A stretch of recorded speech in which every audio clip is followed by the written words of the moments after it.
One of the best things about this truck is the dual tanks. This thing holds like 62 gallons of diesel fuel. You can go forever on full tanks of this thing. Paying to fill it up is not very fun. Nice. Out here at Walmart, you can't see it, but that dude just bent over and like basically his entire butt was just hanging out of his blue jeans. I would be shocked, but that's kind of par for the course for Walmart, I think.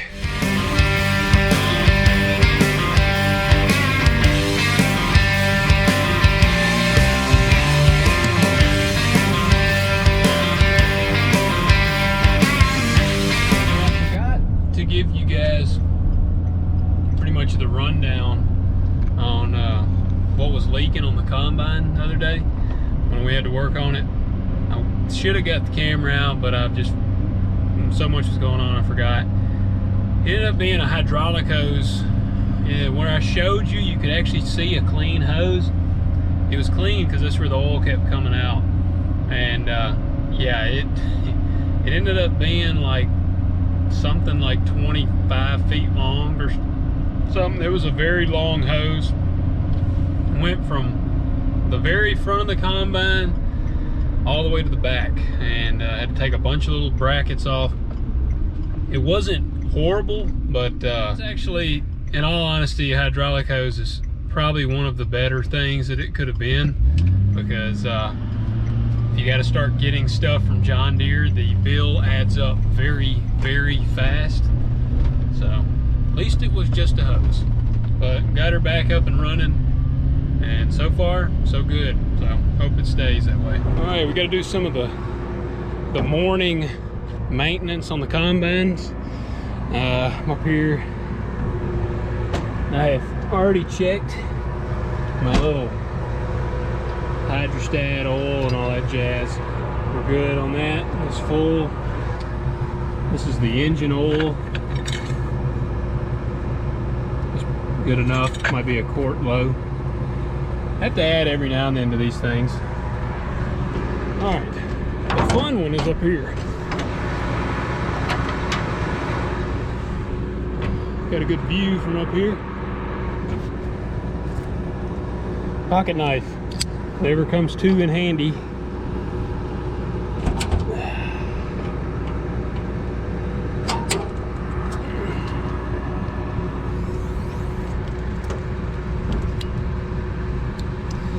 This is a really fun one to get right here. Kind of put it down right there.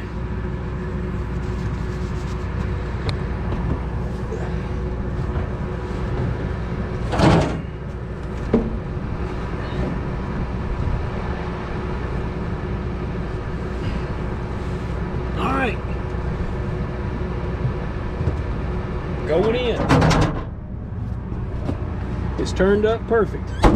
Whew. Glad that wasn't my head. Right there is the Alamite.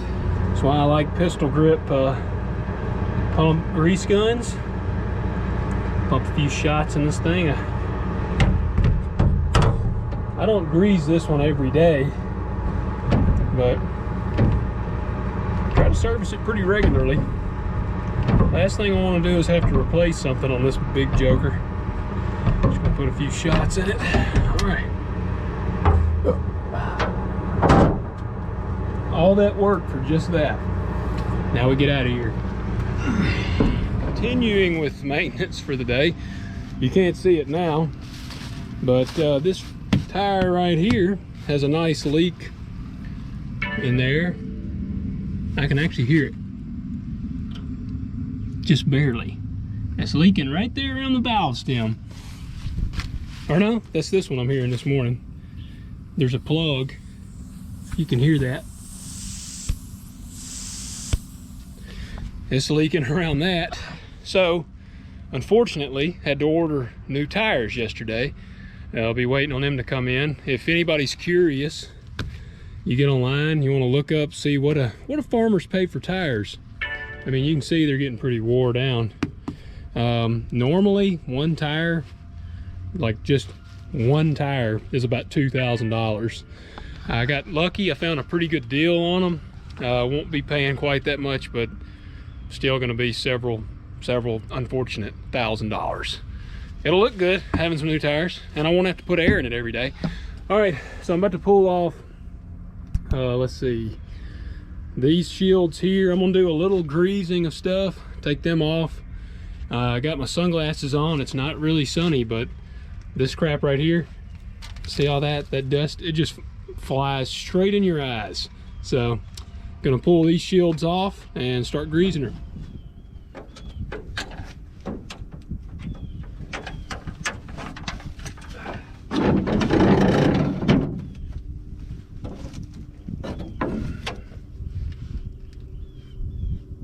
It's almost impossible to not smack your head on something.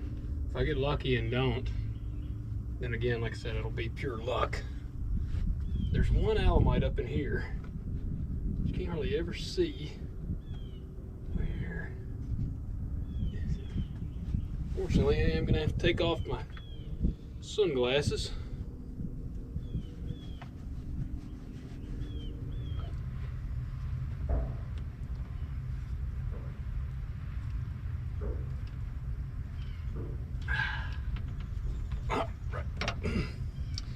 Okay.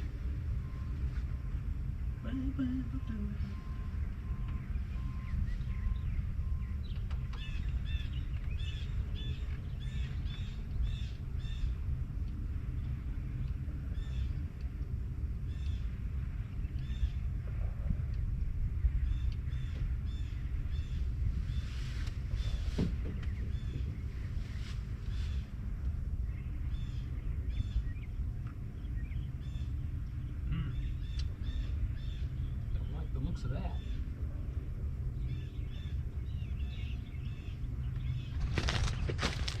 Now we got to repeat the process on this side.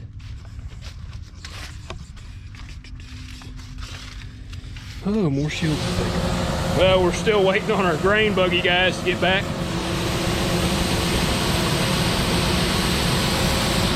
So Dad's having to do his own unhauling. You can see it's pretty cloudy today. There's a chance of rain, so we're starting a little earlier than we normally get to, but we're trying to get after it. So I got the most annoying, worst alamites to get I saved for last.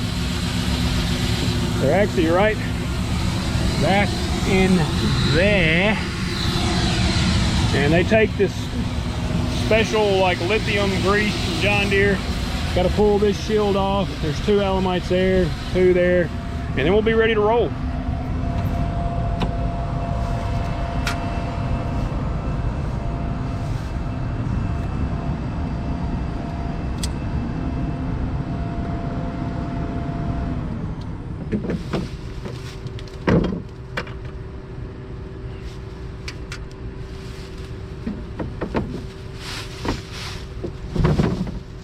Finally, about an hour later, the combine is ready to go. So we're gonna fire it off.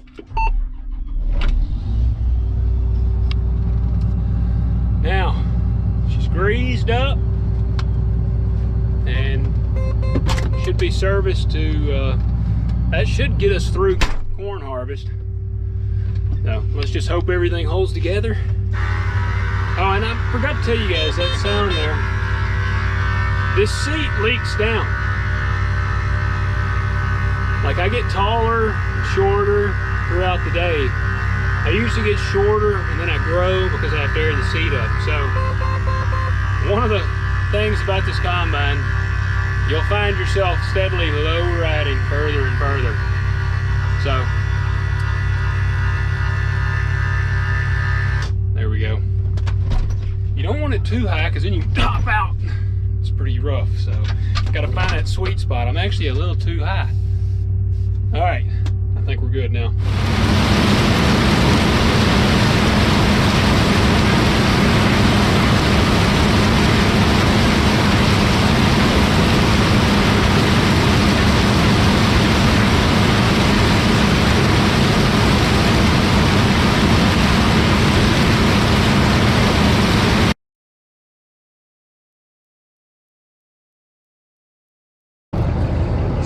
something on the farm here.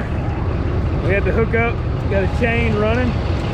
Bennett didn't get it stuck, but I did actually yesterday. So we got to hook on and try to pull it out. This truck gets stuck on like wet grass, but she spun down.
So, true to farm fashion, I think that's what I say, true to farm fashion. True to farming, nothing ever goes as easy as you want.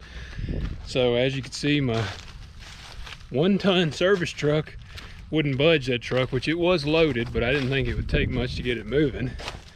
So had to break out the old tractor over there to get it. I'm gonna move this truck and put it kind of more where I want it. This one's mine.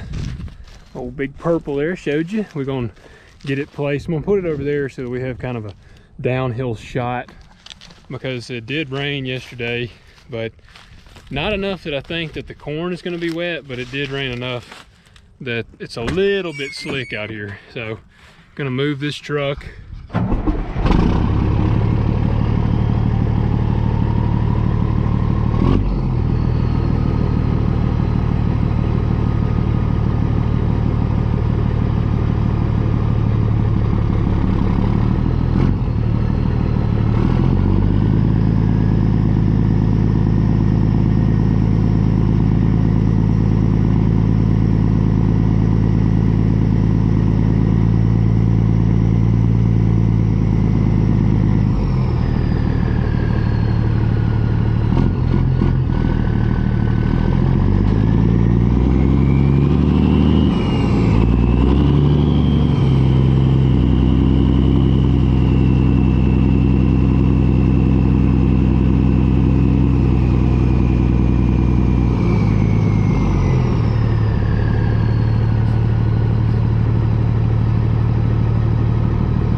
Last pass.